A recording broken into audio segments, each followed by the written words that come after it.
Voici la grande conversation, comment elle va se dérouler.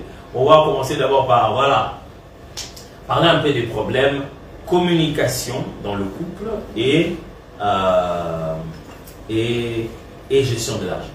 Bon, qui est le journaliste dans cette... Qui reçoit qui? Personne ne reçoit qui que ce soit, nous sommes tous les deux. Okay. Mais chacun l'un après l'autre. Ok. Bon, si c'est comme ça, toi pas.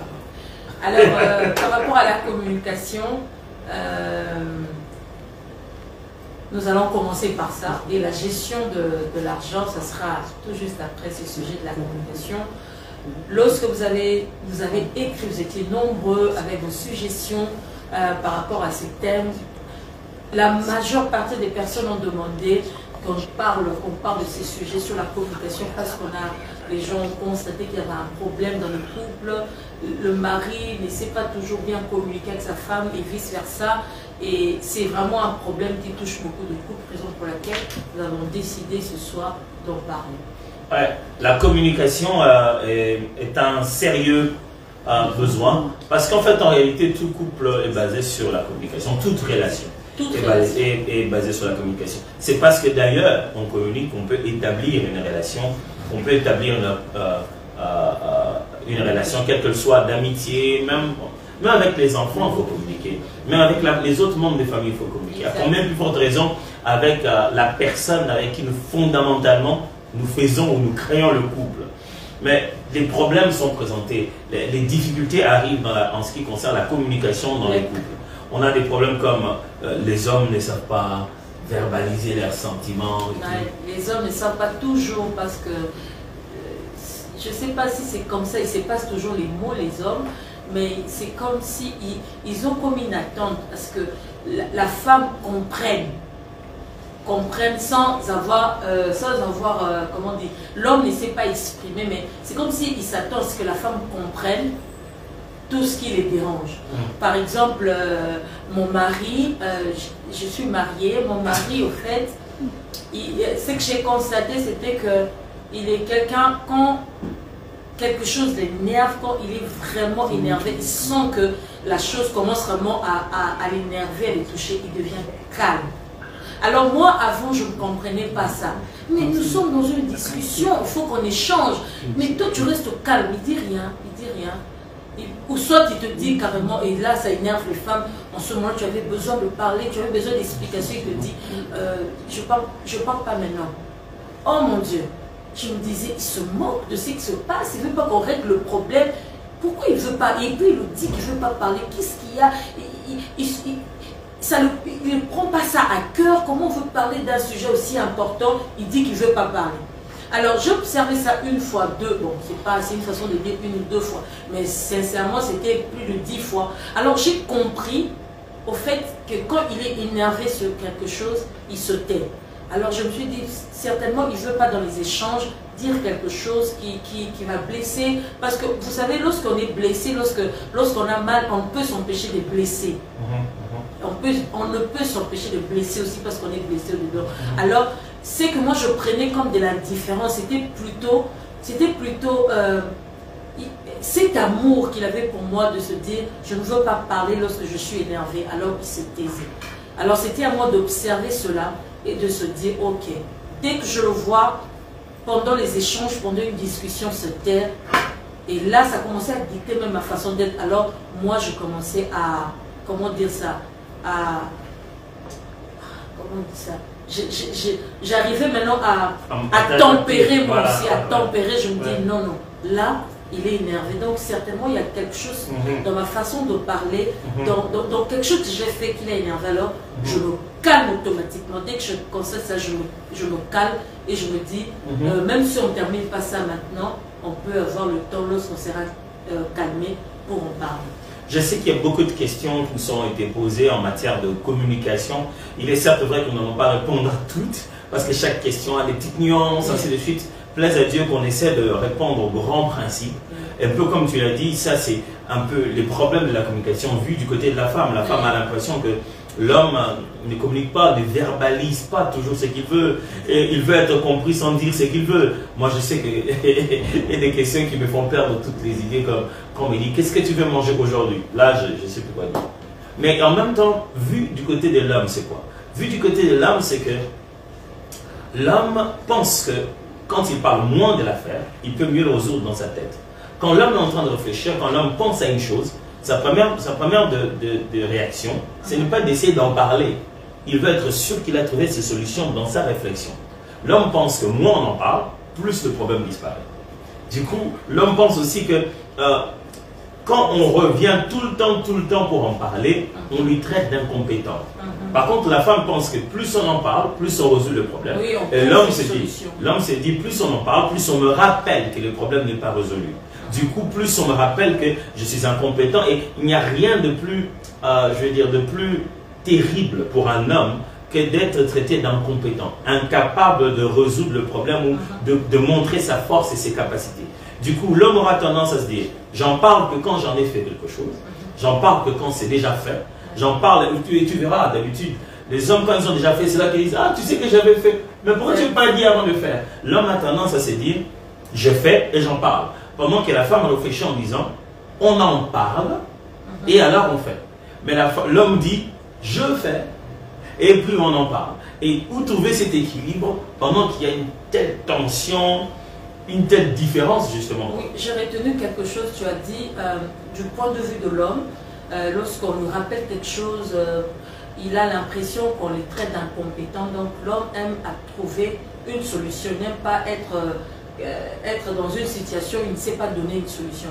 Alors, c'est ça le problème, c'est déjà vraiment ça le problème de la communication. Comment je n'ai pas pensé à ça et l'autre a pensé que je l'ai traité d'incompétent, ou bien le fait que mon mari ne se soit calmé sans verbaliser, comment je peux prendre ça pour de l'indifférence. Au fait, c'est déjà ça le problème. Donc, on n'arrive pas à communiquer, raison pour laquelle on ne sait pas connaître même les intentions.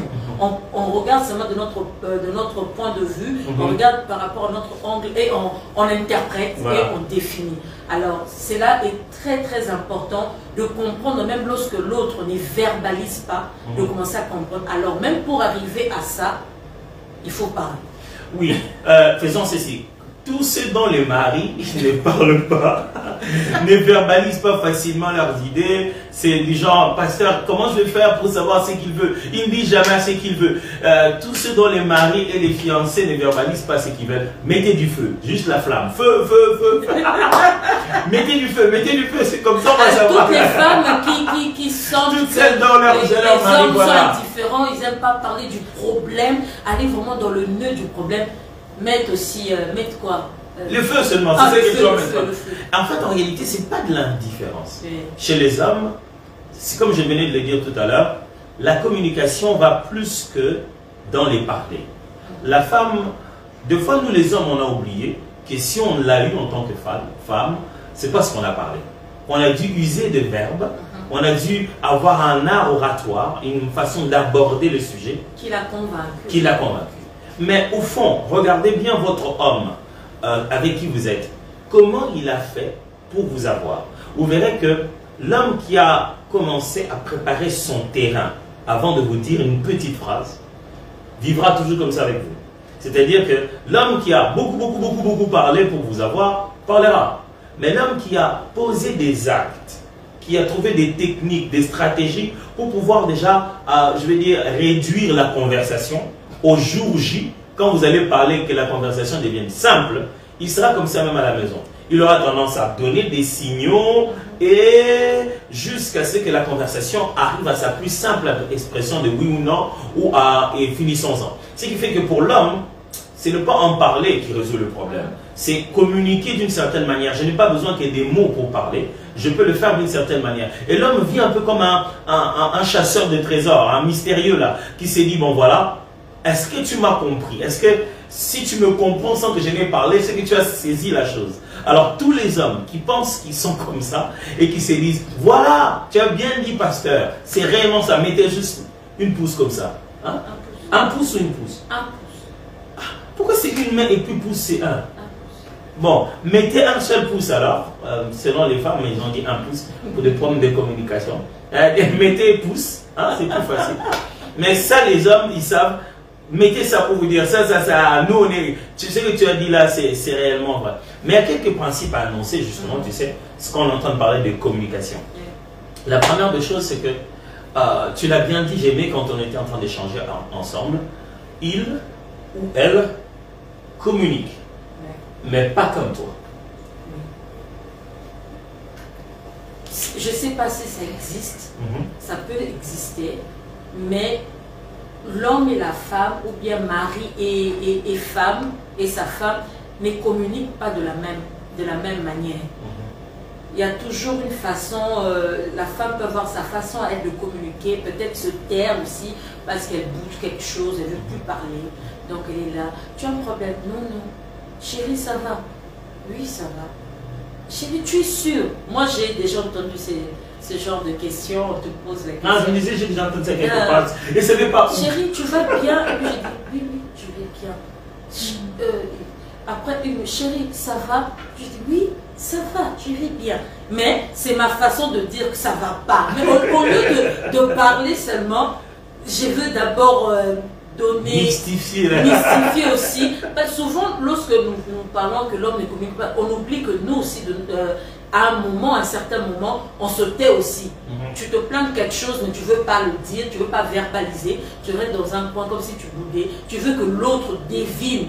Mais normalement, il devait savoir que ça, c'était pas bien. Alors, pourquoi il veut que je parle? Vraiment, c'est vice-versa. Alors, c'est toujours bien de parler. De se dire, moi, lorsque je fais telle chose, c'est parce que je désapprouve. Quand tu me vois faire tel geste, c'est peut-être pour te dire, calme-toi. Ou bien quand je... C'est pas que je suis indifférent sur certains sujets, mais des fois aussi je peux me sentir comme culpabilisée. Je sais que je suis fautif ou fautive, raison pour laquelle je me tais. Donc, facilement, lorsque vous parlez, vous arrivez à verbaliser. Cela vous aiderait à aller un peu plus vite. Et comme nous sommes là, nous avons organisé ce moment, c'est pas pour parler d'autres personnes, c'est pour parler de nous, de notre expérience, parce que nous savons que nous ne sommes pas arrivés au bout et chaque jour nous apprenons, chaque jour nous recevons des conseils aussi de certaines personnes et nous avons eu le temps de s'asseoir et de parler, de verbaliser. Quand tu me vois faire telle chose, c'est parce que je n'ai pas aimé, c'est parce que je n'ai pas approuvé, raison pour laquelle tu me vois avoir telle tête.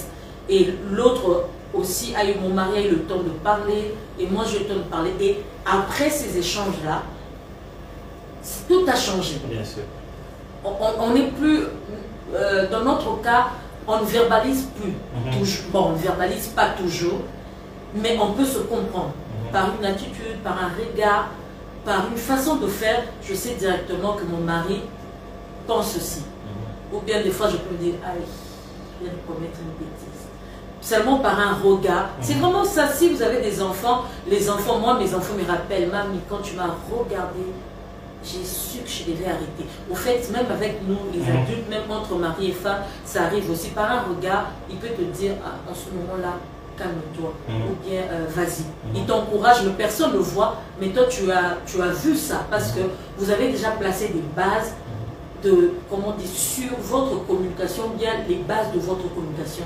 Vous n'avez plus besoin, et à chaque fois, chaque situation, à verbaliser, mais à se comprendre. Alors, retenez bien. Il et elle communiquent, mais pas comme toi. C'est-à-dire que dans le couple, ne vous attendez pas à ce que l'autre use exactement les mêmes moyens de communication que vous. Et donc, même parler dans un couple ne signifie pas toujours que ce sera de longues phrases. Alors, qu'est-ce que ça veut dire? Ça veut dire que dans un couple, chaque membre du couple est d'abord, détient d'abord une personnalité. Puis, il détient une histoire. Chacun de nous communiquera très souvent de la manière dont on communique dans sa famille. Vous avez marié, vous avez épousé quelqu'un qui vient d'une famille où on se dit tout. Hein. On entre comme ça, hey, tiens, moi, toi, je ne vais pas aimer. Et les gens se parlent comme ça. J'ai dit ça, je dis rien, moi. C'est-à-dire que les gens, c'est pas qu'ils sont énervés, c'est pas qu'il y a un problème. Mais ils se racontent, ils disent tout. Et tu sens que la tension monte, les gens montent le ton, mais ils ne se manquent pas de respect. C'est leur façon de parler. Et ils parlent encore, et au bout de quelques minutes, tu as l'impression que tout le monde est un peu fâché. Ils ne sont pas fâchés. Chacun boude pendant 5 minutes, et puis tout le monde reprend comme si de rien n'était. Mais l'autre a grandi dans une famille où si on a levé le ton, c'est qu'il y a eu incident. Et ça prendra des jours, ça prendra de... Quand même, ça passera pas comme ça. Il faut qu'il y ait des conséquences qui s'en suivent. Alors chacun a tendance à communiquer comme on lui a communiqué depuis l'enfance. Souvenez-vous, on dit que le langage ne vient pas de la bouche, il vient des oreilles. L'enfant ne parle pas parce qu'il a une bouche, l'enfant parle parce qu'il sait entendre. C'est à travers ce qu'on entend qu'on commence à communiquer. Ce qui fait que quand vous venez dans le couple, vous devez trouver un nouveau langage. Vous devez faire un nouveau code de langage. Et ça ne vient pas du coup, il y a des étincelles, mais c'est quand vous commencez à y mettre un sens dans vos faits et gestes. Au bout d'un moment, on est capable de dire, tu sais, moi quand j'ai fait ça, ça signifie ça. Tu sais, quand moi je parle ceci, des fois avec ma femme, quand on parle, dès qu'on commence à parler d'un sujet, elle va tout de suite parler plus fort. C'est pas parce qu'elle veut me manquer de respect ou quoi que ce soit, rien du tout. Elle ne parle pas non plus comme essayant d'avoir autorité sur moi. C'est comme ça, c'est sa tonalité. Oh, je vous assure qu'au début, c'était pas facile. Tout de suite, tu vas te dire, mais c'est quel genre de femme insoumise? Or, c'est toute sa soumission qu'elle est en train de te donner là. Elle est en train de te donner le meilleur d'elle-même, mais c'est ça la version, c'est comme ça que ça se passe chez elle. Alors, il ne faut pas aller te dire, mais c'est quelle famille, tu es mal élevé, dans votre famille, votre maman, est-ce qu'il devait la voir comme ça? Non, chacun ne fait pas ce que son père faisait. Nous étions des enfants. Entre enfants, on avait aussi nos attitudes. Quand on se parlait aussi d'une certaine manière. Et donc, dans une relation, ne pensez pas que l'autre va commencer à communiquer comme vous, parce qu'il n'a pas vécu avec vous. C'est pourquoi j'entends d'autres qui sont tellement énervés, tu dis, tu aurais dû épouser ta soeur alors. Tu aurais dû épouser ton... C'est juste une façon de dire que, on dit, même mes soeurs ne me parlent pas comme ça, tu aurais dû épouser ta soeur alors. Mais c'est juste une façon de dire, on est si différents qu'on doit se dire, on ne va pas communiquer comme chez le mouvement, on ne va pas communiquer comme chez les hypothèses, on va comprendre ce qu'il y a, on va créer les climats par lesquels nos enfants qui vont venir derrière vont communiquer comme ça. Du coup, nos enfants tels qu'ils sont, ils ne sont pas vraiment comme chez moi où j'ai grandi, ils ne sont pas non plus comme chez elle. On a trouvé un nouveau chez nous. Pourquoi? Parce qu'on s'est rendu compte qu'elle communique, je communique, mais pas comme elle le fait, ni comme moi je le fais. On apprend. Et je sais savoir que Nadège a fait ça, ça signifie en réalité ceci et cela. Quand il a fait telle attitude, c'est pas qu'elle est fâchée. Elle n'est pas fâchée de ce qu'elle a dit. Elle est fâchée d'une autre valeur qui est derrière. Ce n'est pas le fait qu'il énerve qui est le problème, c'est le principe qui est derrière qui l'a énervé. Et on sait lire cela. Et je vous assure que ça prend justement des étincelles. D'abord des incompréhensions, d'abord de « ah, on ne se comprend pas très bien ». Ce sont ces choses-là qui petit à petit apprennent à les uns les autres à comprendre. Et ça, c'est vraiment vrai. Et jamais considérer que ta façon, dans l'ambiance ou bien la famille dans laquelle tu as grandi, cette façon d'être dans ta famille est la meilleure. Jamais croire que c'est toi qui as le monopole de la bonne éducation, bien du savoir-vivre. Parce que ça va créer des étincelles. Mais se dire, rester ensemble, parler et se dire qu'est-ce que nous deux, nous allons choisir. Pas comme chez les Ngouma, pas comme chez les Hypothèses, mais choisir ce que nous allons fonder nous deux pour toute la vie. Parce que moi, je suis née... D'abord, le problème, c'est vraiment ça vient de très loin. Parce que moi, je suis née dans une famille d'abord qui n'est pas nombreuse, pas de famille nombreuse. Donc, c'était facile, certaines choses, la communication. Et lui, au contraire de moi, il a grandi dans une famille très nombreuse, il a beaucoup d'aînés. Et vous savez bien que chez nous, les Congolais, les Africains, dans d'autres familles, on ne sait pas dire, même quand tu n'aimes pas, tu ne sais pas dire à ton aîné, tu ne sais pas dire à telle personne. Mais moi, j'ai grandi dans une famille où c'est ton aîné, tu ne manques pas de respect, avec respect, mais tu lui dis quand tu n'aimes pas quelque chose. Et moi, je trouvais que c'était normal d'agir comme ça, quand quelque chose ne me plaît pas, je le dis. Alors, mon mari, mon fiancé à l'époque m'a beaucoup aidé, pas seulement par rapport à nous deux, même par rapport à d'autres personnes. J'étais très, comment dire ça, très creux. Et lorsqu'il me disait non, on parle comme je dis non, ça serait mentir. Pour moi, je trouvais ça c'était hypocrite. Je n'aime pas, et j'ai dit à cette personne, c'est pas bien, il a mal agi. Alors, il me disait non, c'est parce que tu as raison que tu dois le dire, le jeter sur le visage de quelqu'un.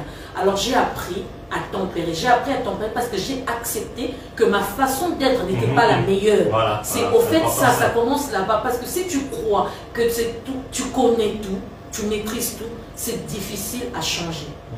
Alors si tu commences à te dire, ok, c'est moi, jamais je trouvais que c'est mauvais, mais si quelqu'un me le dit, il m'aime, il n'a pas d'intention de me nuire, de me faire du mal, alors c'est que je dois commencer à faire attention avec cette chose, avec telle ou telle chose. Je vais aussi raconter aussi le fait que ma femme m'a beaucoup aidé sur le fait de s'exprimer. Je suis déjà de nature très sacrificielle, c'est-à-dire je suis très concentré à fournir des efforts en faveur des autres, je pense tout le temps aux autres, à me sacrifier. En fin de compte, mais deux fois, quand on est comme ça, on a cette habitude, on est très dévoué aux autres, sans le vouloir, malheureusement, les gens vous oublient au bout d'un moment. Vous avez tellement travaillé, chacun dit « Oh, il a très bien fait ». Personne ne se pose la question, mais à ce moment-ci, il est où? Comment il va? Qu'est-ce qui se passe? Et à ce moment-là, au moment où toi tu as tes propres problèmes, ils viennent tout bonnement comme si ils ne commencent même pas par savoir si toi tu vas bien après avoir tout donné. Ils viennent encore te demander un extra travail. Et tu es juste, tu déprimes. Alors, ma femme m'a beaucoup aidé sur la capacité de m'exprimer. Et de dire, non, attention, hier j'avais fait ça, tu sais, je peux faire ça aussi, mais là, franchement, je suis fatigué. Je ne peux pas faire ça maintenant, faisons le reste après. Parce qu'au bout, elle m'a fait comprendre une chose importante en me disant, quand toi tu ramènes ça à la maison, tu ramènes ça dans la famille, tu ramènes ça auprès de nous qui n'avons rien fait du tout, c'est nous qui souffrons du fait que tu n'as pas pu dire là où tu devrais dire ce que tu voulais dire. Parce qu'en essayant de te calmer à ça, tu viens ici pour une chose qui n'a rien à voir. Ça arrive trop souvent aux hommes. C'est-à-dire, il a été quelque part, il a essayé de calmer sa colère. Il arrive à la maison, ceux qui ne l'ont pas énervé, ceux qui n'ont pas été la cause de son problème, eh bien, il ressort des réponses. Et toi aussi, surtout quand tu entends quelqu'un dire toi aussi, c'est que quelqu'un d'abord était. Mais tu ne connais pas le quelqu'un d'abord en question, c'était qui? C'était une lettre, il arrive, il dit, mais toi aussi, toi aussi. Tout le monde devient aussi parce qu'il n'a pas pu dire ce qu'il devait dire au moment où il fallait le faire. Et moi, ça m'a juste aidé à savoir que je peux le dire avec respect.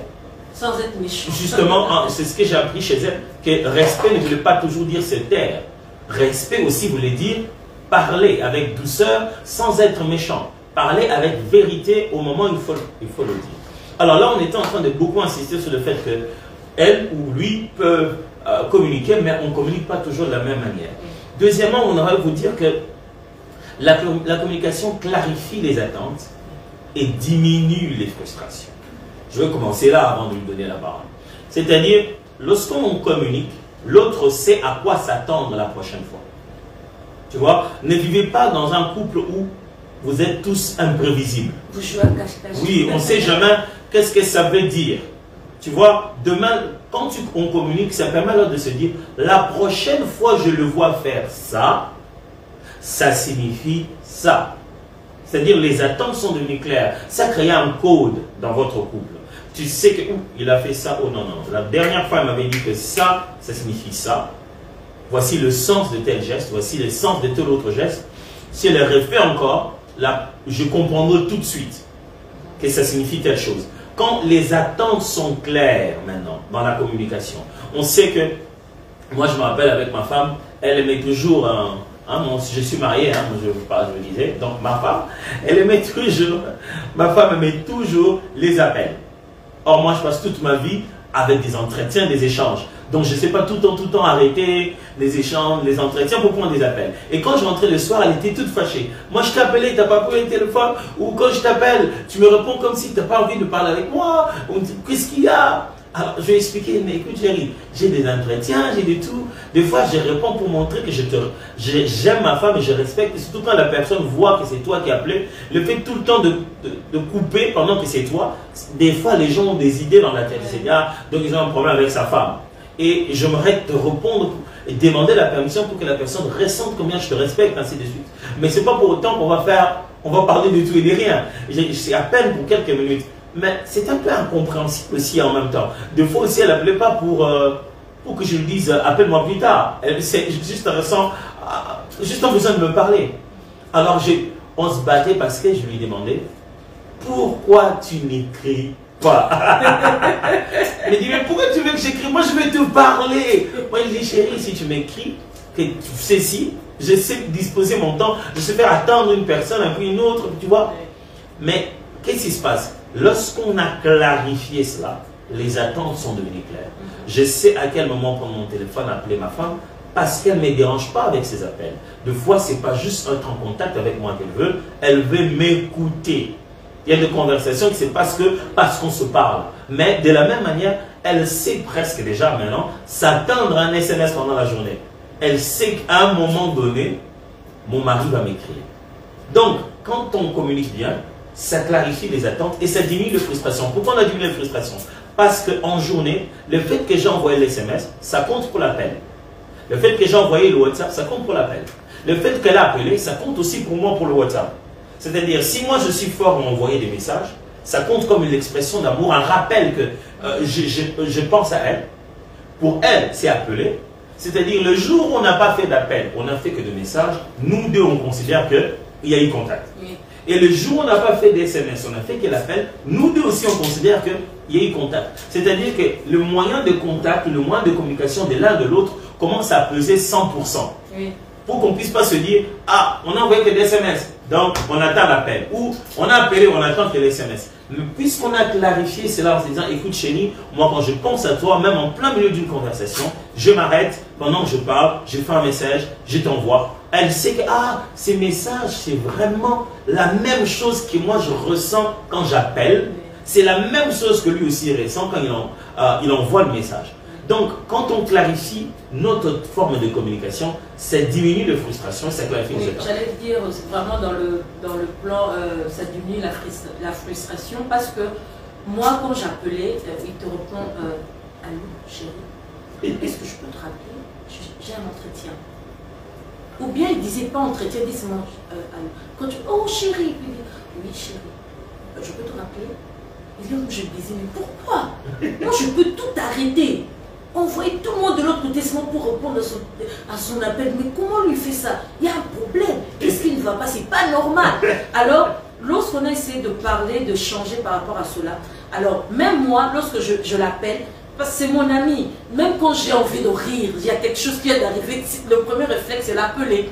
Alors, quand j'appelle, et puis j'entends, il a beaucoup changé. Et tu l'appelles, tu dis allô, puis oh allô chérie, ça va? C'est lui qui parle, c'est même pas toi. Tu vas bien et tout? Et puis moi j'ai dit oui, j'ai bien. Moi je commence à anticiper. Tu es en entretien? Et puis oui, tu peux te rappeler. Oh, pas de souci. Donc je ne suis plus frustrée par rapport à cela. Je sais la conversation était courte, pas parce qu'il ne voulait pas, parce qu'il a quelqu'un en face de lui. Alors c'est moi-même qui commence à m'excuser, je ne savais pas, alors on se rappelle après. Et il n'y a plus de frustration, la vie elle est belle, tout va bien, Jésus est vivant. Alors, lorsqu'on communique, lorsqu'on ne parle pas, lorsqu'on ne sait pas s'asseoir pour mettre les points sur le i, c'est là où chacun, et surtout nous les femmes, nous avons toujours des imaginations. Tu vas commencer à te dire, tu commences à relier. Il m'a répondu, le mercredi passé, il m'avait fait ça aussi. Et puis ce lundi-là, c'est qu'il y a quelque chose, il veut pas se Il me fait ça tout le temps quand il est avec cette soeur-là. Et encore dans ton bureau. Il y a quelque chose. Moi, je ne suis pas de Oui, c'est vrai que des exemples. J'ai dit, tu commences à relier. Les femmes relient souvent des choses qui des fois n'ont même pas de lien. Mais nous, on est spécialistes à relier les choses parce qu'on regarde de notre point de vue bien par rapport au sentiment que ça m'a donné lorsque j'ai eu cela. Alors, s'asseoir, s'expliquer et dire les attentes aussi à l'autre parce que, on l'a dit tout à l'heure, on ne peut pas communiquer de la même manière. On ne peut pas. On est différents, donc chacun de nous a sa façon de... Alors, s'asseoir, on parler de tes attentes. Chérie, tu vois, moi je préfère ceci. Et j'ai commencé même à rire ces jours-ci, je lui dis, tu as vraiment de la concurrence, je suis très contente parce que à peine que je m'habille, avant même que mon mari me voie, j'ai Roland qui est là. Mamie, oh mamie, tu es plus belle.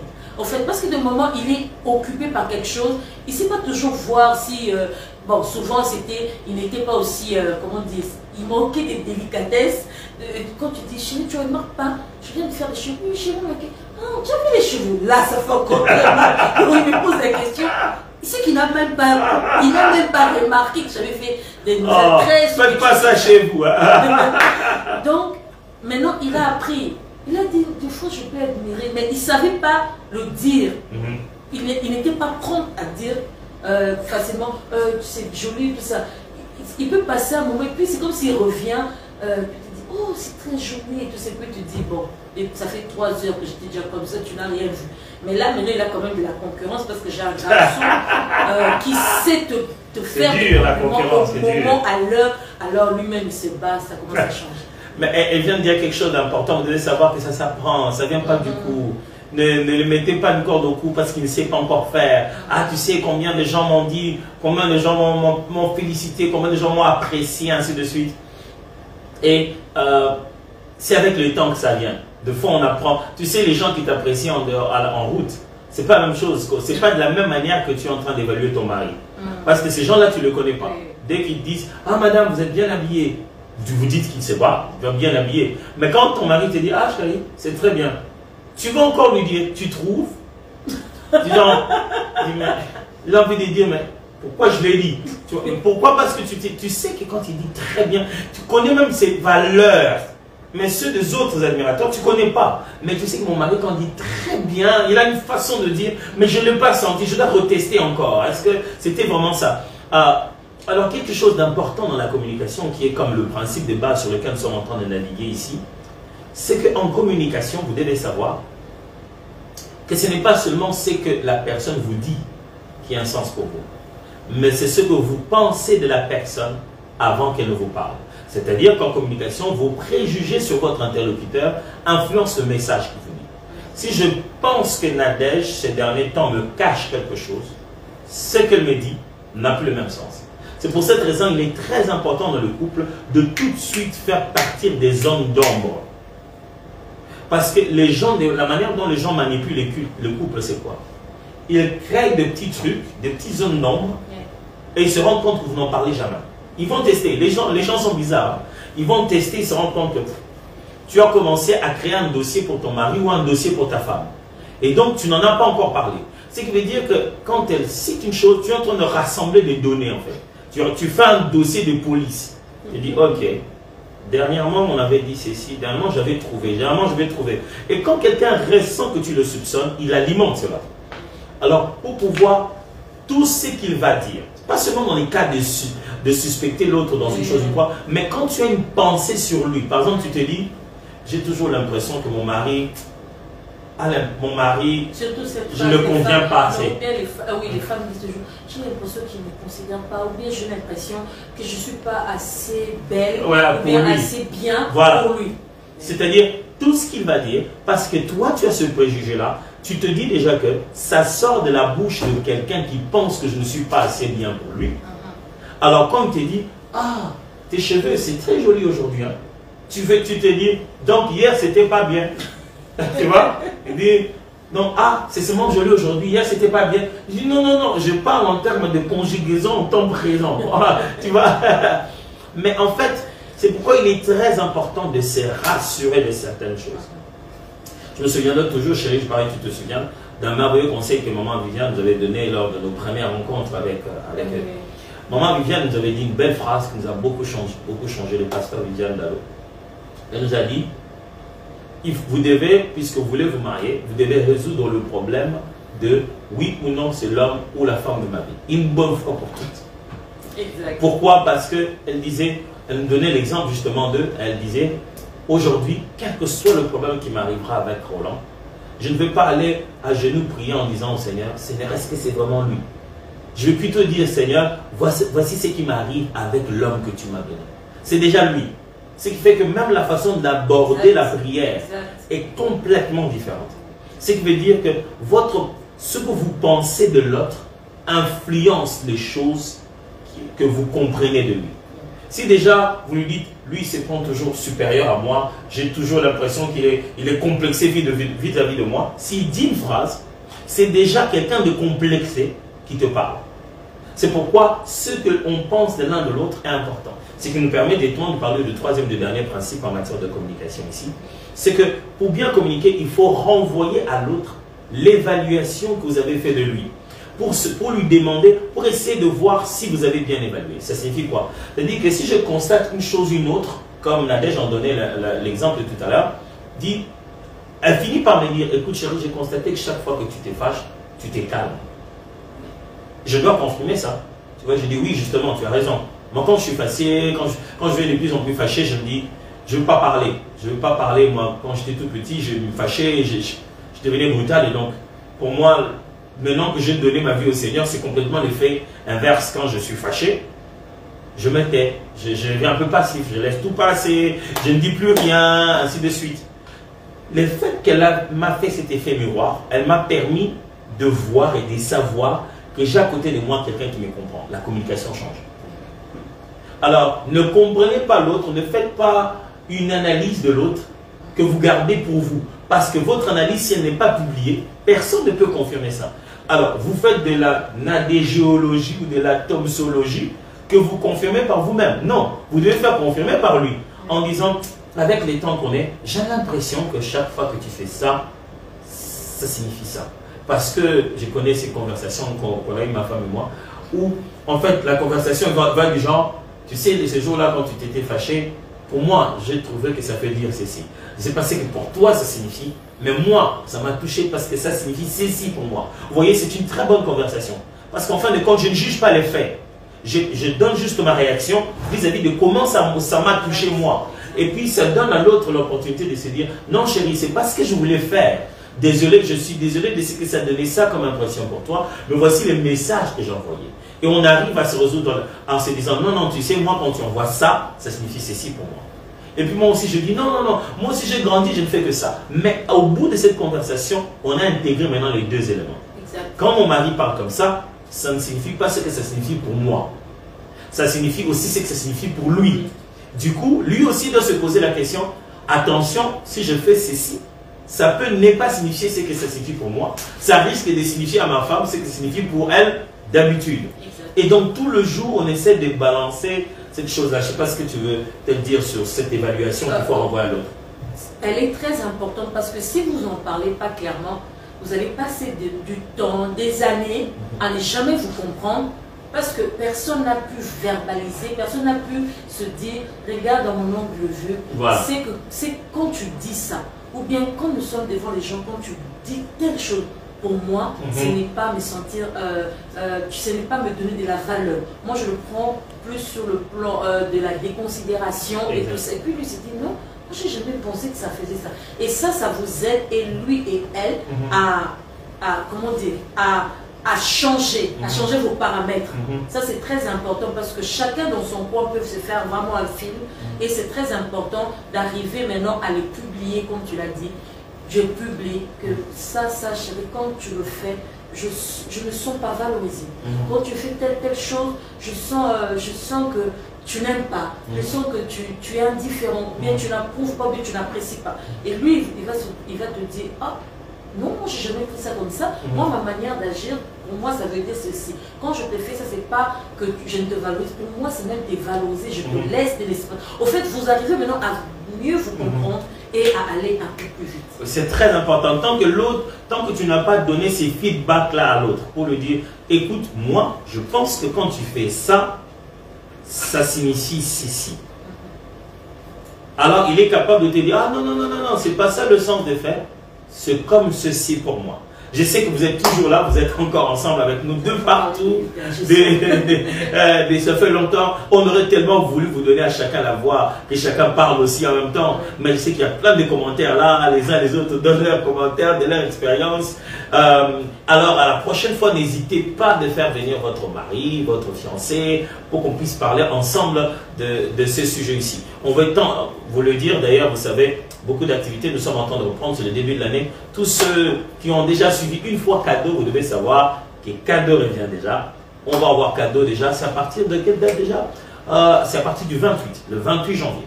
Ce 28 janvier, du 28 au 30, on va reprendre cadeau. Cadeau, c'est la conférence internationale, donc la conférence sur l'adoration. C'est un moment où on passe pour apprendre des choses sur l'adoration et vous inscrivez en ligne. Vous êtes dans cette grande conférence, se passe en ligne. Donc sur Zoom, on a le temps de vous suivre particulièrement, de poser des questions et d'évoluer sur des sujets. Cette année, on a prévu des très très bons sujets, 3 sujets pendant ces 3 jours-là. Alors, on a déjà parlé de la communication, on a dit beaucoup de choses. En résumé, on va passer à la communication. On a dit beaucoup de choses. Oui, mais résumons quand même. Qu'est-ce qu'on peut vous proposer? Pour que vous puissiez améliorer la communication dans votre couple, changer de cadre. Cela vous permettra de mieux parler de certains sujets. Tous les problèmes de la maison ne se résolvent pas à la maison. Ça signifie que certaines des choses que les uns les autres font dans la maison, on en parle mieux quand on est allé à un week-end à l'hôtel, quand on est allé en randonnée. Alors, changer de cadre vous permettra d'aborder autrement certains sujets. 2. Ne cherchez pas à avoir raison. Cherchez à faire évoluer le couple.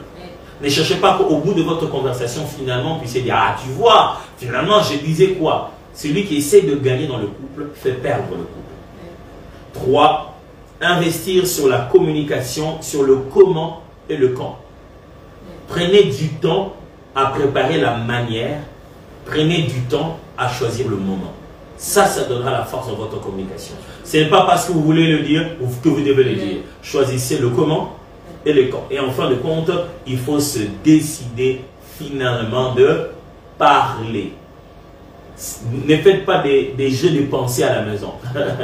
Parlez. S'il y a quelque chose, dites-le. Si vous le dites quand vous êtes fâché, pourquoi vous ne l'aviez pas dit avant de vous fâcher? Pourquoi vous ne l'aviez pas dit quand ça commençait? Parce que finalement, quand vous serez tellement fâché, vous allez le dire.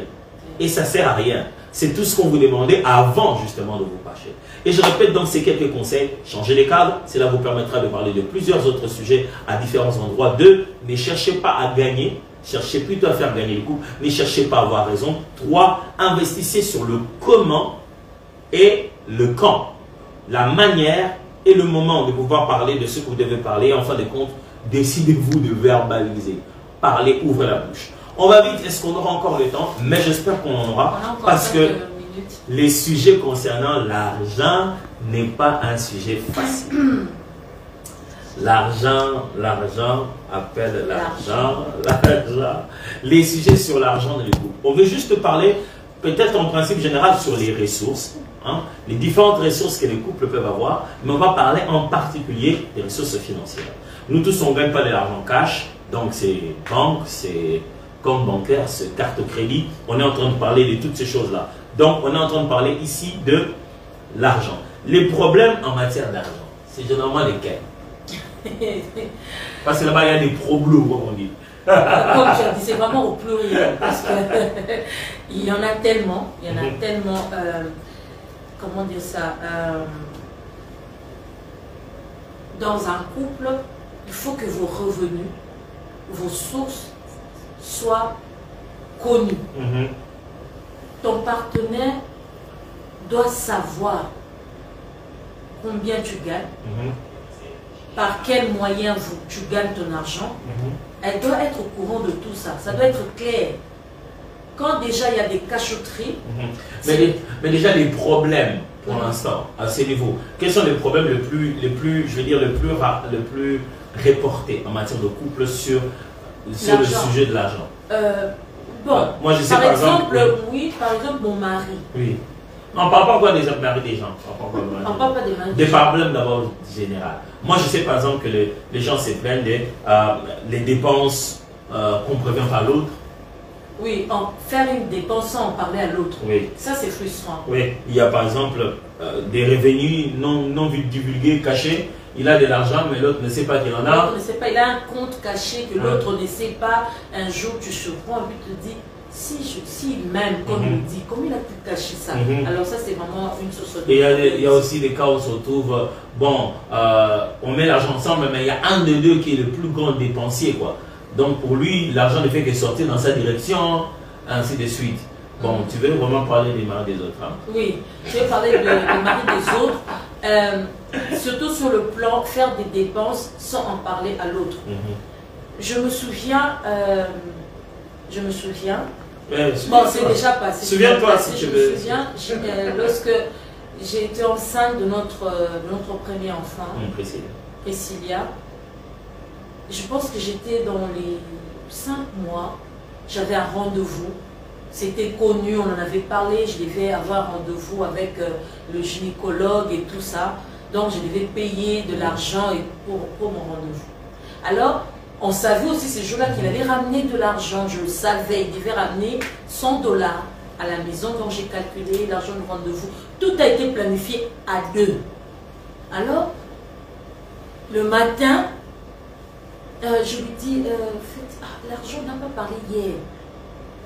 L'argent, c'est comment l'argent qui devait arriver dans notre maison, atterrir chez nous, parce que je dois aller chez le médecin. Et puis, comme dans un film, j'entends, oh chérie, excuse-moi. J'ai eu des cas, des gens m'ont demandé de l'argent, j'ai donné, l'autre m'a demandé, j'ai donné 30, l'autre m'a demandé. C'était, comment dire ça? C'était, je me raconte vraiment l'émotion que j'avais ces jours-là. C'était tellement choquant pour moi, c'était tellement choquant que je ne me suis pas fâchée. En fait, une larme est sortie directement, sans même, donc je ne me rendais même pas compte de la larme partie. Et puis, j'ai dit, ok, tel avait besoin, tu lui as donné tel. Et moi alors, et le bébé, c'était tellement choquant. Et le bébé, je n'arrivais même plus à parler. Donc je rate le rendez-vous qui était très important par rapport à la grossesse et tout ça. Et pourtant j'avais une grossesse qui devait être bien surveillée. Et puis il me dit que parce que telle personne a présenté le problème, l'a donné, telle a présenté, il nous a oubliés. Vous savez, dans matière d'argent et dans le couple, quelqu'un peut appeler ça égoïsme, mais c'est dans un bon sens. Parce que lorsque nous nous marions, moi, ma priorité, c'est mon mari d'abord, et ce sont mes enfants. Peu importe. Ça ne nous empêche pas d'aider, on passe le temps à aider les gens.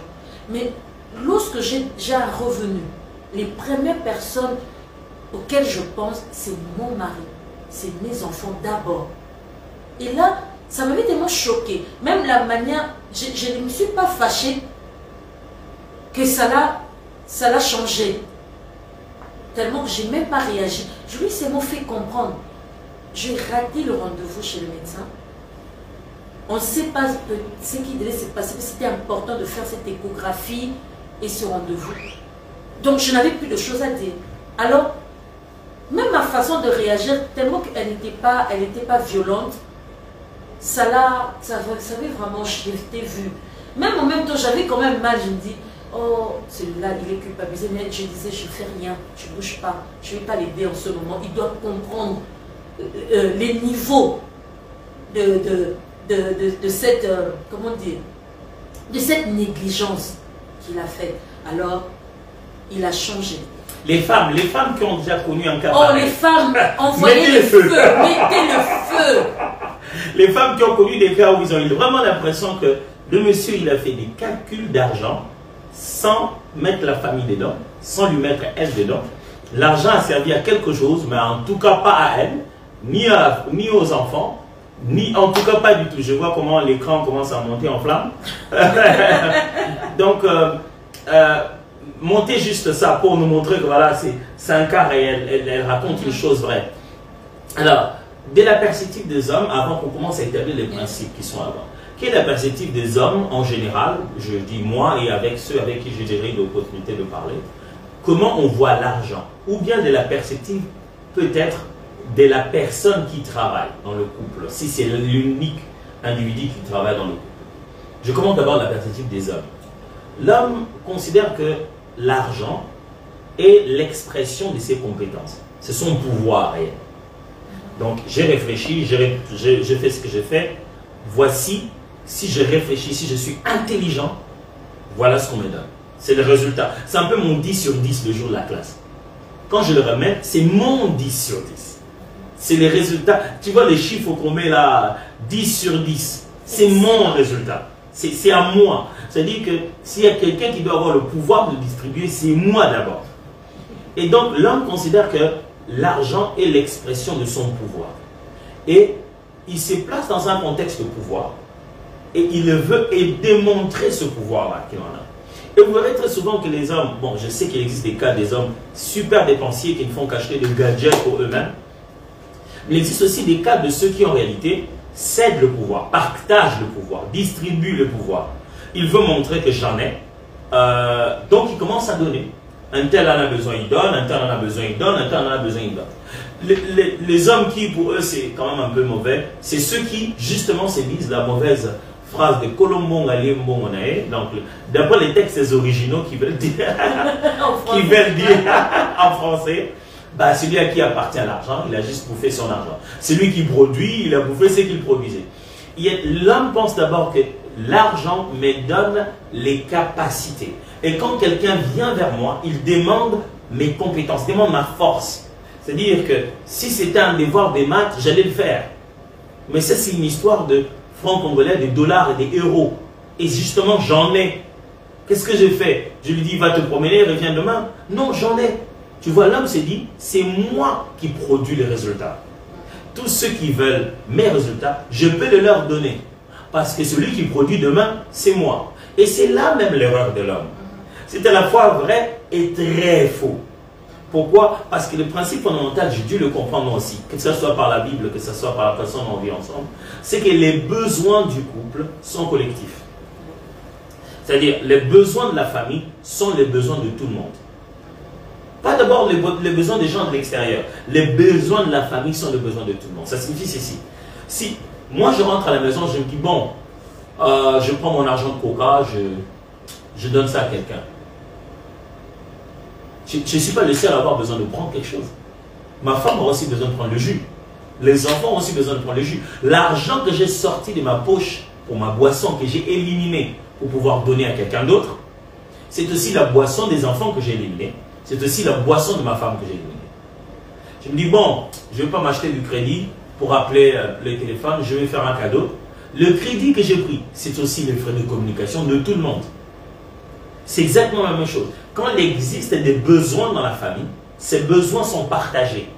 Alors, quel que soit votre régime matrimonial, un régime réduit aux acquis, communauté universelle de biens ou quoi que ce soit, sachez-le bien que, quelle que soit la façon dont vous gérez votre patrimoine, vos besoins sont collectifs. C'est-à-dire, besoin de boire, c'est pour vous deux. Besoin de manger, c'est pour vous deux. Besoin de voyager, c'est pour vous deux. Si vos besoins sont collectifs, quel que soit ce que vous avez décidé de choisir sur la gestion de vos ressources, vous rendrez compte que c'est collectif. Vous devez les gérer ensemble.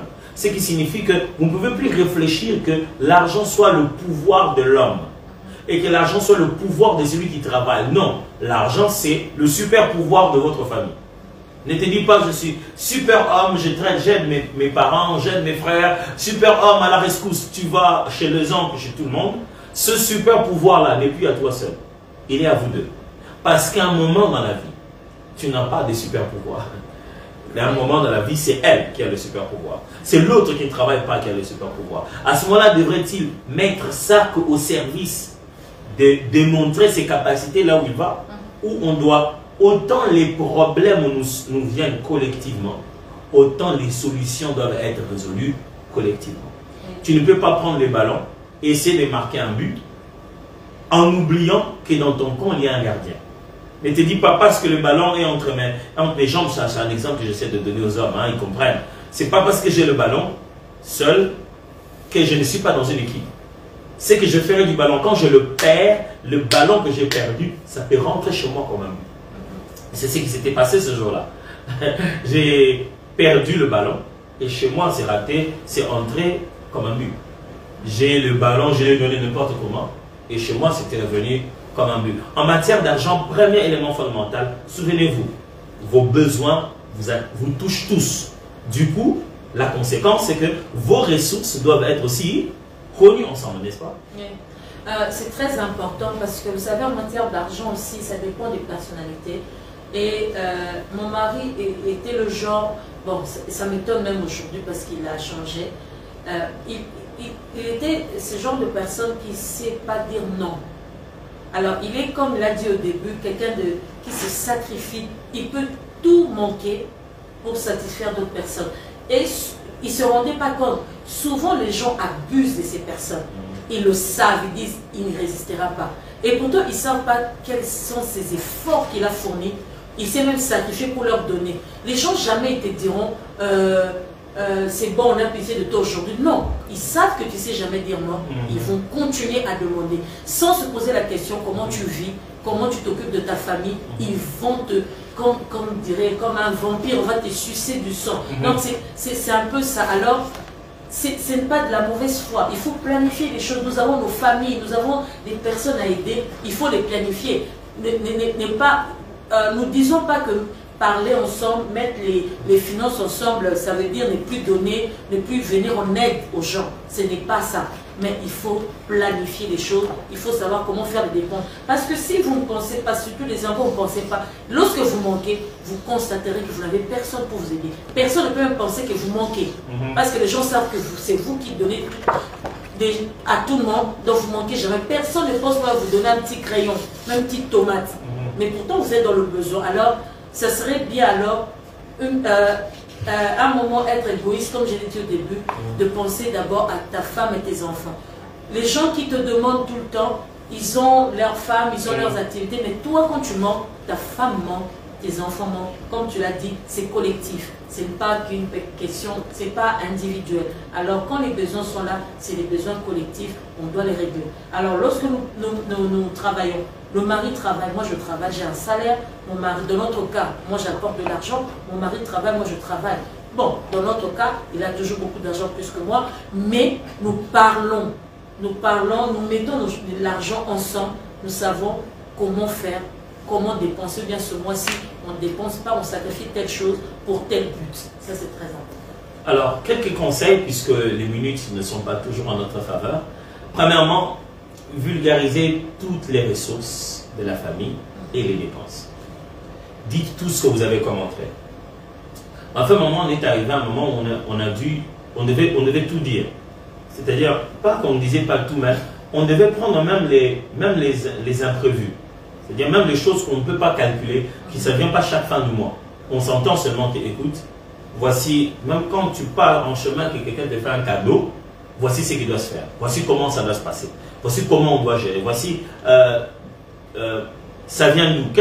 Quand tu as de l'argent dans tes poches, ça vient d'où généralement? Dans un couple, il est important de se dire quelles sont nos sources financières. Et aussi se dire quelles sont nos dépenses. Généralement, le problème qu'il y a, c'est dans les dépenses d'ordre familial. C'est-à-dire, les dépenses qui me viennent par ma famille ou les dépenses qui viennent par sa famille. On se dit, ah, j'ai une famille nombreuse, ils font trop de demandes. Dans ce couple, je risque de paraître comme celui qui fait plus de demandes. Allez, c'est logique. Si elle vient d'une famille de 4 personnes, moi je viens d'une famille de 13, franchement, vous voulez vraiment qu'on s'attende aux mêmes demandes? Non, pas du tout. Les nombres de personnes à aider ou bien les nombres de personnes avec qui doivent collaborer, de mon côté, ce n'est pas les mêmes nombres chez elles. Ce qui veut dire qu'on ne devrait pas avoir honte de cette réalité. On résoudrait mieux ce problème quand on le met à table et qu'ensemble, en tant que couple, on sait, voici là où ça rentre, voici là où ça sort. À partir de ce moment, on sait comment bien sécuriser les entrées pour que les sorties se fassent aussi de la bonne manière. Mais ceci de décider en matière de gestion comment on affecte les dépenses. À quoi sert le salaire de Nadège? À quoi sert mon salaire? On dit bon, le salaire de Nadège sert à l'épargne. On ne touche jamais à ça. C'est ça l'épargne. Mon salaire sert à payer la maison, à s'occuper de chez telle chose. Si on a des entrées en tant que musicien, c'est pour que ça fasse ceci, c'est là. C'est-à-dire que vous connaissez vos entrées, mais vous les affectez d'après les dépenses. Vous savez que les dépenses de telle chose viennent de là, les dépenses de telle chose viennent de là. Dans certains couples même, on nomme les responsabilités. On dit, toi, tu es chargé de payer avec ton salaire, tu es chargé de payer les minervois des enfants. Non seulement que c'est l'argent pour ça, mais dès que j'ai l'argent au travail, je sais que c'est moi. Donc dans le couple, on doit poser la question, tu as payé les minervois ou pas? Ça devient carrément ta responsabilité financière. Et aussi, vous devez penser à demain. En matière d'argent dans un couple, pensez à demain. Ne vous remplissez pas d'habits, des choses qui vous coûtent encore, qui sont dérisoires. Épargnez. Quand on dit penser à demain, ça veut dire épargner. Vous ne serez pas toujours capable de produire la même chose, surtout aux hommes. Puisque nous pensons que l'argent, c'est un peu notre production, notre compétence, l'âge passe, vous mûrissez dans la tête, vous faiblissez dans le corps. Alors, l'âge passe, tout le monde ne fait pas un travail d'esprit, c'est-à-dire un travail d'intelligence, qui fait que plus tu as vieilli, plus tu as de l'argent. Non. Certains font des travaux qui sont totalement liés à leur force, à leur énergie. Alors, pensez à demain. Gardez pour que demain, quand vous avez moins d'efforts, vous ayez quand même plus d'argent. Gardez pour que demain, il y a des choses, vous pouvez vous en passer aujourd'hui. Vous n'êtes pas obligé. Gardez, pensez beaucoup à demain. Quand vous pensez à demain, ça ferait qu'aujourd'hui, vous pouvez bien planifier, je dis, les vacances de l'année prochaine. Au lieu de se dire, bon, j'ai de l'argent, on est en vacances. Et on ne va pas en vacances parce qu'on a de l'argent, on va en vacances parce qu'on a projeté, préparé cela. Et enfin, investir dans le bien-être de l'autre. L'argent que vous avez, l'argent que vous obtenez dans le couple, c'est pour investir dans le bien-être de l'un et de l'autre. Alors ça, c'est très important. Je dois parler de ça en deux volets. Premièrement, le bien-être de l'un et de l'autre signifie la femme travaille, l'homme travaille, pensez à l'autre. J'ai jamais compris pourquoi dans plusieurs couples, quand vous étiez fiancés, il y avait beaucoup de cadeaux.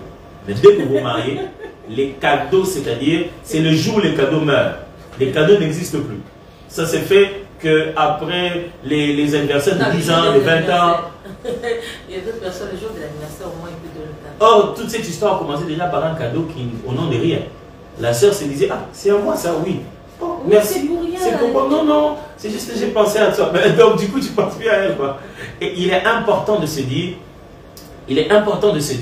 qu'est-ce que c'est que j'ai, comment ça fait du bien à l'autre. Comment j'investis dans son bien-être. J'aime toujours donner cet exemple, c'est vrai que c'est rigolo. Les femmes, elles veulent des bijoux, elles veulent des bons cadeaux, des véhicules, des cadeaux très apparents. Hein? Les hommes, à ce point-là, j'attends votre pouce. Hein? J'ai déjà dit pouce, pas d'article. Alors, les femmes, elles aiment bien les trucs voilà, qui montrent qu'elles sont bien, on a donné un cadeau. Mais très souvent, quand elles font des cadeaux, c'est ce que moi j'appelle des cadeaux invisibles. Du genre chaussettes, sous-vêtements, débardeurs. Des gens, allez, si ma femme m'a donné un débardeur, je montre comment aux amis. Dis, allez, voilà, ma femme avait. Non, elle ne faut pas me donner des cadeaux, je dois toujours soulever les amis pour montrer aux amis. Pendant que moi je t'ai donné des pendentifs et tout le monde peut voir. Alors, les femmes, soyez un peu plus inventives, un peu plus créatives. Vous savez que les hommes, vous continuez à les appeler bébés. Vous nous appelez bébés, vous devez assumer. Alors, normalement, les bébés, ça aime des gadgets. Il faut prendre soin. Tenez compte de ça aussi. Les hommes poussent. Tous les hommes qui veulent avoir des vrais cadeaux apparents, visibles. J'allais rajouter quelque chose. En même temps, comme tu l'as dit, le changement, ça ne se passe pas dans un claquement de doigts. Oui, tu as écouté, tu changes. Non. De notre, comment dire, pour nous, il faut être, comment dire, j'ai eu le temps, je lui ai donné le temps, j'étais patiente. Parce que quelqu'un ne peut pas, il a été comme ça toute sa vie, tu ne vas pas être là pour dire qu'il va changer parce qu'il t'a épousé toi. Alors, au fait, ce qui faisait mal même, je pouvais même me dire, bon, il dépense l'argent pour lui. Il dépensait jamais l'argent pour lui, c'était que pour tout le monde. Donc moi, j'étais obligée, quand j'ai fait quelques courses et tout ça, de lui acheter des trucs. De lui acheter des choses, je vais dans les magasins, je achète. C'était même pas pour lui. Donc vous avez peut-être les femmes, vous avez peut-être des hommes comme ça, ils ne dépensent même pas pour s'acheter, faire du matu vu, ils ne s'achètent rien. C'est seulement pour donner aux gens, faire du bien aux autres. Mais soyez patiente.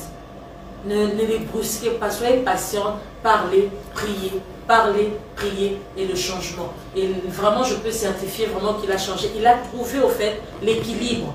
Il ne faut pas l'amener aussi, il ne sait plus venir remettre aux gens. Parce que c'était ça le problème, en fait. C'était vraiment ça notre problème. Je lui disais, tu me donnes l'impression que je n'aide pas les gens. J'ai dit, tu m'as connu avant, même quand on était fiancés, tu me vois prendre même tous mes habits, donner aux gens. Je le fais aussi, mais on doit savoir qu'on se marie. On a des responsabilités, on doit commencer à équilibrer. Et parce que ça devient frustrant, parce que tu as l'impression que c'est comme si toi tu ne veux pas aider les gens, alors lui il pense à aider les gens. Alors il a compris cela, il a seulement équilibré. Alors être patiente. Alors il est très important, je voudrais quand même ajouter ces derniers points avant qu'on réponde à quelques questions ici et qu'on finisse parce que finalement il y a beaucoup de choses à dire. Mais bon. Puisque je suis en train de parler en fait du fait que il faut investir dans le bien-être de l'autre. Sachez-le très bien que dans un couple, surtout de la responsabilité de l'homme, surtout dans un cas de figure où l'homme travaille, il est très important de penser que vous prenez en charge la femme. Vous savez, on aime bien voir le mari, le père du mari de la mariée venir déposer la mariée et l'homme le prend, le récupérer, aller jusqu'à l'hôtel, être béni, c'est une grosse responsabilité. C'est-à-dire, quand tu as rencontré cette jeune fille, elle s'habillait bien, elle était jolie, elle sentait bien. Ce sont ses parents qui faisaient ça. Il est possible qu'elle n'avait même pas de travail. Maintenant que tu l'as épousée, tu as pris la responsabilité. Il est donc totalement élégant de la part d'un homme, totalement, je veux dire, normal, qu'une fois que tu as épousé une femme, tu penses à de l'argent pour elle, pour son bien-être. Même si elle travaille. Oui. Voilà. C'est-à-dire que c'est un geste totalement, je veux dire, presque de la paternité de l'homme. C'est ta femme. C'est-à-dire, ma femme et moi, on fait toujours une blague en se disant, si tu roulais en chemin et que tu faisais tomber une dame qui vend ses cacahuètes et ses cacahuètes sont par terre, tu vas payer comment? Donc, tu dois penser qu'en fin du mois ou en fin de semaine, quand j'ai quelque chose entre mes mains, je dois tenir compte du fait que je dois réserver une part juste pour donner à ma femme qui lui permet de vivre pour elle. Et là, moi, j'insiste beaucoup, je dis, chérie, ça c'est pour toi, ce n'est pas pour les enfants. Parce que oui, ça, il insiste, c'est pas pour les enfants, c'est pour important. Toi. Parce qu'après, ce que tu lui as donné, c'est même acheter ça pour les enfants, et puis tu commences à avoir des dettes. Alors, ici, j'aimerais juste nous rappeler que la conférence cadeau va commencer à partir du 28 janvier jusqu'au 30 janvier. Donc, le vendredi 28, ce sera déjà une session extraordinaire où on va commencer avec tous les étudiants, tous ceux qui vont s'inscrire. Mais on a en réalité deux genres de sessions en fait. On a une session qui commence dès 15h à 17h30 et une autre session qui commence dès 19h à 21h30. Ce sont les heures de Kinshasa. Donc, vous pouvez vous inscrire pour l'une ou l'autre de ces deux sessions. Mais le vendredi 28, le vendredi de départ, on devra s'inscrire, on va faire une session collective. Et à partir de samedi et puis dimanche, on pourra se séparer en session de 15h à 17h30 ou de 19h à 21h30. On a 3 sujets importants qu'on voudrait parler avec vous. N'hésitez pas de rester sur nos pages, de voir les affiches, de regarder ces éléments-là et de très vite vous inscrire et très vite vous aurez les éléments nécessaires et préparez vos notes pour pouvoir commencer cette session-là. On a quelques questions ici. Je me demande si on va les lire ou si on devrait faire encore une vidéo spéciale pour ces questions. Mais quelqu'un dit, comment arriver à communiquer pour gérer certaines tâches ménagères lorsque les deux conjoints travaillent, mais leur revenu ne leur permet pas d'embaucher une aide ménagère? Je donnerai notre exemple. Quand on s'est marié, on n'avait pas assez de moyens financiers pour embaucher quelqu'un, travailler à la maison. On n'était qu'à 2. Alors, moi, j'étais même étonnée. Bon, surtout moi, je suis africaine, je suis congolaise. On nous a élevés d'une façon, tu dois prendre soin de ta maison, de ton mari. Au fait, moi, le fait qu'il m'aidait, moi, ça m'étonnait même, j'étais un peu choquée. Alors, mon mari me disait, mais on est à 2. Pourquoi tu veux te tuer à la tâche comme si le fait que tu sois marié, tu es puni et tout ça. Il me disait toujours, si j'avais besoin que quelqu'un me prenne en charge, j'allais embaucher quelqu'un, je n'allais pas me marier. Donc, je t'ai pas épousé pour que tu viennes commencer à faire les travaux et t'épuiser. Alors, comme on n'était qu'à 2, la maison, elle était propre. Quand il était là, le soir, on sait faire ceci, la vaisselle est toujours propre, on lave le soir à 2, on sent. Vraiment, ce sont des très bons moments parce qu'il faut en profiter en même temps, une parenthèse, il faut en profiter parce que quand ces gens-là viennent, ces gens-là viennent dans votre maison, ça devient compliqué. Alors, ça devient que ça ne soit plus une corvée. C'est un plaisir, vous le faites à 2, vous jetez de la mousse, vous faites des bisous, vous faites votre vaisselle. Ça ne ressemble plus à une corvée. Chacun, vous partagez vraiment les tâches. Toi, tu t'occupes de telle chose, moi, je m'occupe de... Et ça va, et ça marche. Jusqu'à ce que vous ayez les moyens peut-être d'embaucher quelqu'un. Et moi, personnellement, vraiment la personne qui a même eu l'initiative d'embaucher, c'était plus mon mari, c'était pas moi. Parce que moi, je me disais, oh, je suis capable de faire ça, je suis capable de m'occuper de ma maison. Alors, quand je suis tombée enceinte, et quand j'ai eu quelques menaces avec la grossesse, mon mari a dit non, non, non. On engage quelqu'un, ça va aller. Et ça, malgré que je travaille, lui travaille, mais c'était pas assez suffisant pour les dépenses à la maison. Alors, on s'est sacrifié, on se disait, on fait ensemble. L'homme a été là pour m'aider. C'est pas le genre, il vient, il met ses jambes sur la table pour dire, je suis rentré, je suis fatigué. Il y a à manger sans mettre la main à la pâte. Non, il était là pour toujours aider, pour alléger sa femme. Alors, je trouve que c'est... Alors, comment aborder le sujet de pouvoir équilibrer ça, quoi? Pour bien dire à l'autre qu'on doit travailler ensemble, je pense qu'il faut montrer les faits. Tant que, en fin de compte, c'est toi qui as tout travaillé en cuisine, tu es tout fatigué, tu es toute fatiguée, et lui, il a le résultat, demain matin, il va demander encore. Pourquoi? Hier, tu as tout fait. Tu as fait et les assiettes et tout. Et tu t'es aussi occupé de lui au lit, tu as tout fait. Pour lui, c'est bon. Le lendemain, il vient, tu fais ça tout le temps. Alors, c'est quand les faits commencent à crier de soi-même que ça aide, que c'est une introduction à la conversation. Quelqu'un qui vient et qui se rend compte que tu as travaillé, tu as fait ci, tu as fait cela, tu as préparé la nourriture. Tu dis, bon, vraiment, j'ai tout préparé pour toi. Je suis obligé de te laisser manger seul parce que je dois aller dormir. Pourquoi tu vas dormir si tôt? Parce que si je continue à travailler à la manière dont je travaille, et si je m'attends à ce que tu commences à me toucher la nuit, il faut qu'à un moment donné, je réussisse à dormir. Il y aura la phrase, je suis fatigué. Voilà. Tu vois, quand il commence à se rendre compte que non, mais en fait, on dirait qu'il y a vraiment quelque chose. Je me souviens à un moment donné, on arrivait très souvent en retard à l'église. Moi, j'étais tout fâché. Je dis, chérie, on arrive un peu trop juste à l'heure. Moi, je veux qu'on ait... Mais je ne me rendais pas compte que on avait plus... Il y avait des enfants. Ma femme ne se préparait pas qu'elle seule. Il fallait préparer aussi les enfants. Je dis, mais je dis, mais qu'est-ce qu'il faut faire? Il m'a dit, mais moi, je ne dois pas seulement être prête. Je ne suis pas en retard, en fait. C'est après s'être occupé des enfants que je dois me préparer. Et puis, je me suis rendu compte que, ah non, ben, tiens, on va se donner un coup de... Qu'est-ce qu'il faut faire aux enfants? Ok, chaque matin, quand il faut partir, quand il faut faire des choses pareilles, les tâches sont claires. Celui-ci réveille les enfants, l'autre les lave. Quand tu les laves, tu leur montres où aller se manger pendant que l'autre fait ceci. Au bout d'un moment, on a commencé à partir. Je pense que quand on se rend compte que les tâches ménagères ne sont pas la responsabilité individuelle d'une personne, mais ce sont les besoins réels du couple, on réussit à avancer. Qu'est-ce que la communication? Qu'est-ce que la communication? C'est raconter à son partenaire ses échecs, ses réussites et problèmes, rencontrer pendant la journée. Est-ce que c'est ça communiquer dans un couple?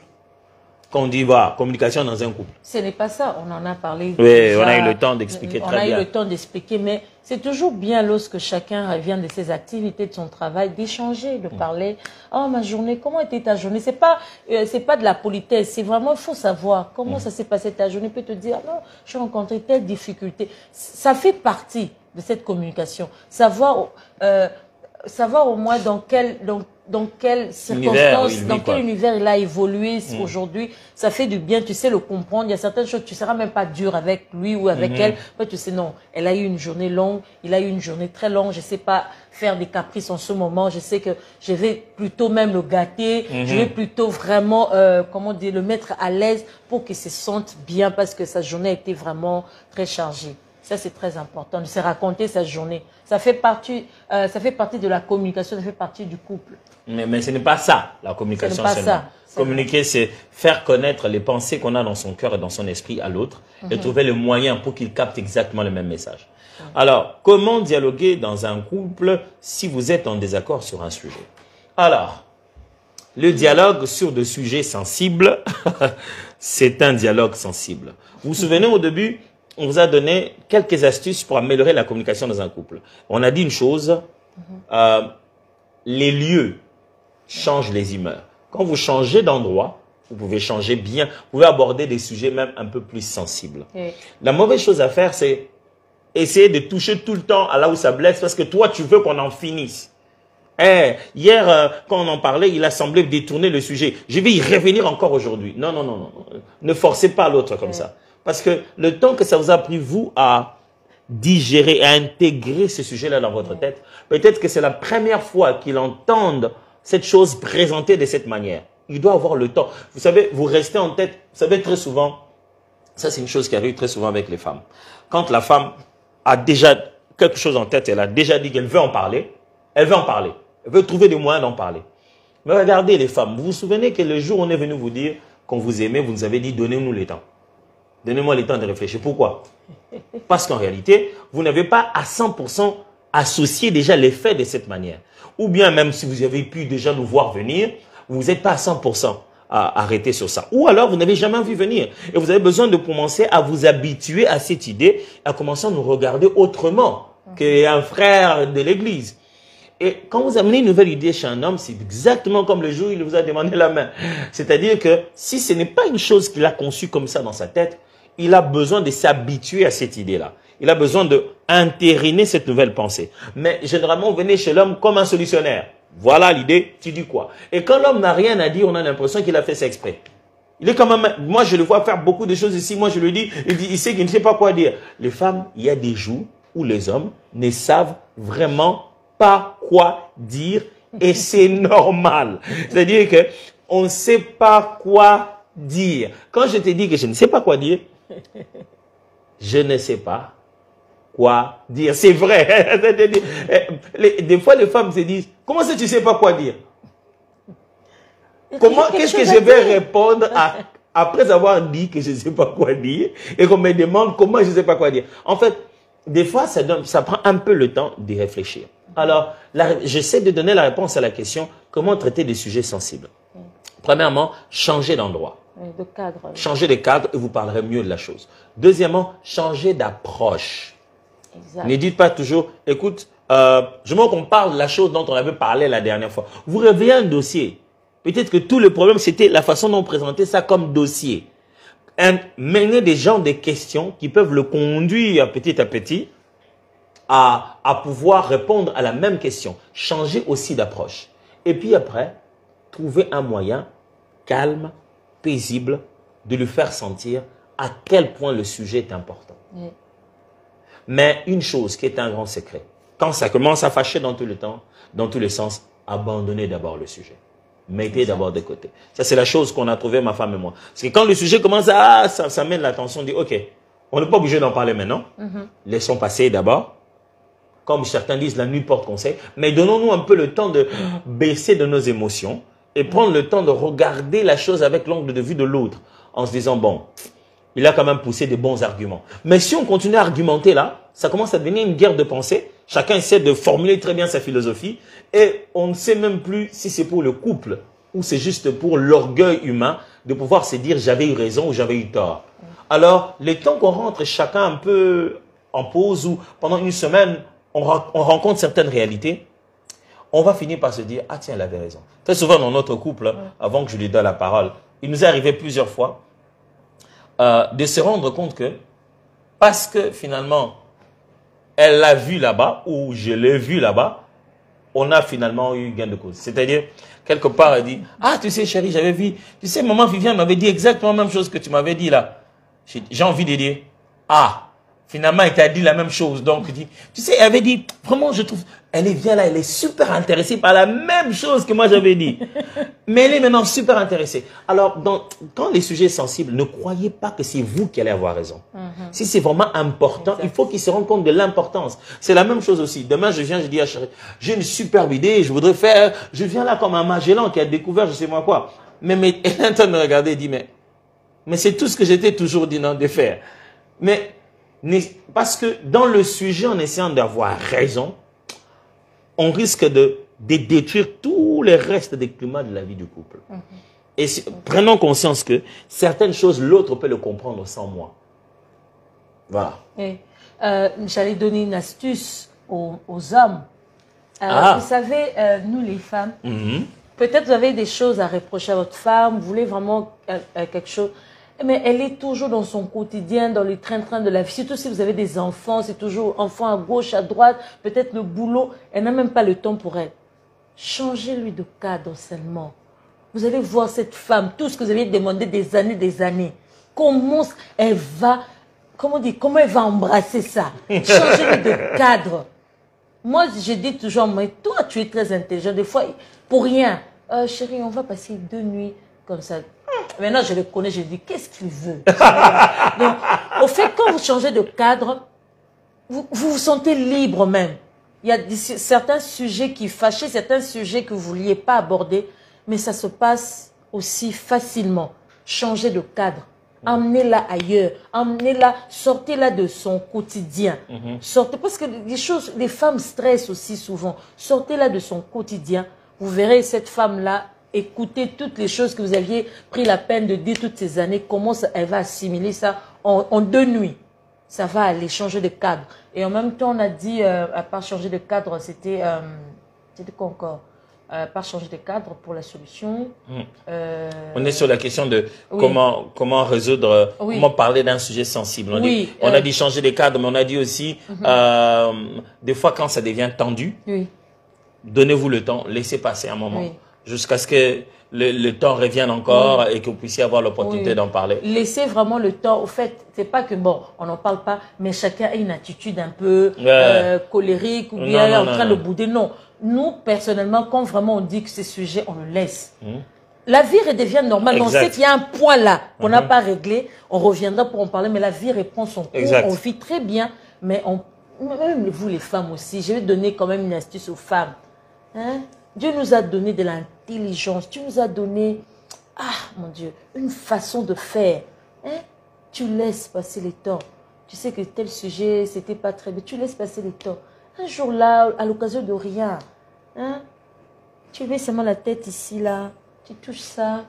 Tu pars, tu dis, au fait, tel jour, je sais pas, peut-être je me trompe, hein. Il y avait, tu vois, moi j'ai cru que tu t'étais fâché par rapport à tel sujet. Et puis tu te dis non, non, c'était pas ça, tu avais mal compris. Si c'est vrai, tu avais mal compris et tout. Vous abordez ces sujets, tu te tonnes même que ces sujets qu'il avait fâché, il l'a pas fâché quoi, ce jour-là. Une manière de faire. J'ai raison, tu peux avoir raison, mais trouve des astuces, trouve la manière, le quand, le comment, ça compte beaucoup dans un couple. Et la règle d'or dans un couple, ce n'est jamais vouloir avoir raison. Exact. Il n'y a que le couple qui avance. Il ne faut pas essayer d'avoir raison. Quand vous essayez d'avoir raison, c'est que vous êtes encore un représentant dans un couple. C'est-à-dire que vous représentez une philosophie dans votre couple, lui aussi ou elle aussi représente. Vous êtes devenu maintenant le couple. Il n'y a pas de raison, il n'y a que quelque chose qui permet au couple d'avancer. Nous sommes très heureux que vous ayez été nombreux à partager ce moment avec nous. Nous voulons partager la dernière partie de ce moment. Je nous rappelle que du 28 au 30, nous allons commencer Cadeau, qui est la conférence sur l'adoration. On va passer des très bons moments de louange et d'adoration, mais surtout des moments d'enseignement, d'échange. Les sujets de cette année sont exceptionnels. On aimerait être capable de faire plusieurs fois Cadeau cette année parce que les années passées, on n'a pas réussi à le faire. Alors, on aimerait que vous puissiez vous inscrire au plus tôt que possible parce que les inscriptions vont s'arrêter au bout d'un moment. On doit savoir à combien de personnes on doit, avec qui, comment on va former les salles. Et je répète qu'il y a deux possibilités de session, donc de 15h30 à 17h30 et puis de 19h30 à 21h30, heure de Kinshasa. Donc, vous aurez toutes les informations sur nos pages, restez connectés. Mais pour la fin de cette session, j'aurais quand même voulu que Maman Nadège et moi, nous fassions un petit moment de prière, si cela ne vous dérange pas. Si vous êtes d'accord avec ce temps de prière, pouce et flamme, comme vous savez, flamme pour les femmes, pouce pour les hommes. C'est juste pour que nous puissions prier. Nous allons prier pourquoi? Voici les sujets de prière. Nous allons prier pour que le Seigneur vous permette de ne plus chercher à avoir raison dans votre couple. Que chaque sujet de votre couple fasse évoluer les couples et non pas donner raison à quelqu'un. Qu'il n'y ait pas des héros, des philosophes qui ont gagné tous les arguments. Que vos échanges ne soient pas des disputes, mais que vos échanges soient des investissements dans le couple. Nous allons prier pourquoi? Nous allons prier le Seigneur pour que maman n'ait pas pouvoir dans votre maison.